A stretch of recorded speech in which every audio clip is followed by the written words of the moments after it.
लोहारडोंगरी में प्रस्तावित लौह खदान परियोजना के विरोध में चल रहा अन्न त्याग आंदोलन आखिरकार 10वें दिन समाप्त हो गया। लोहारडोंगरी में प्रस्तावित लौह खदान परियोजना के विरोध में चल रहा अन्न त्याग आंदोलन आखिरकार 10वें दिन समाप्त हो गया। पालक मंत्री अशोक उइके की उपस्थिति में आंदोलनकारियों को नींबू पानी पिलाकर आंदोलन का समापन कराया गया।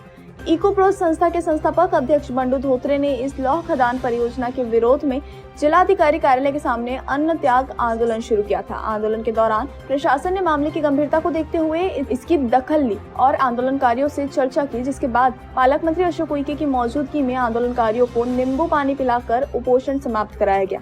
इस अवसर पर विधायक किशोर जोरगेवार, जिलाधिकारी विनय गौड़ा समेत प्रशासन के कई अधिकारी उपस्थित थे। इस आंदोलन के संबंध में बंडू धोत्रे ने बताया कि आंदोलनकारियों की मांग पर सकारात्मक समाधान निकालने का आश्वासन प्रशासन की ओर से दिया गया और जिसके बाद आंदोलन समाप्त करने का निर्णय लिया गया।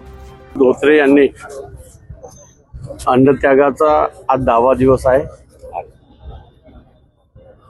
त्यांची मागणी रास्त आणि संविधानिक असल्यामुळे महाराष्ट्राचे मुख्यमंत्री देवेंद्रजी फडणवीस यांच्या नेतृत्वात त्यांनी दिलेल्या सूचनेप्रमाणे शासन आणि प्रशासन मिळून आज उपोषण मागे घेण्यात आलेले आहे।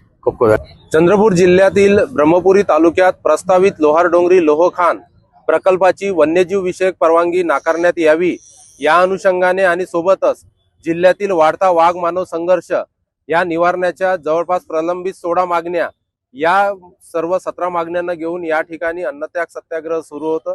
आज 10वा दिवस होता आणि आज 10व्या दिवशी शासनातर्फे त्याची दखल घेण्यात आलेली आहे।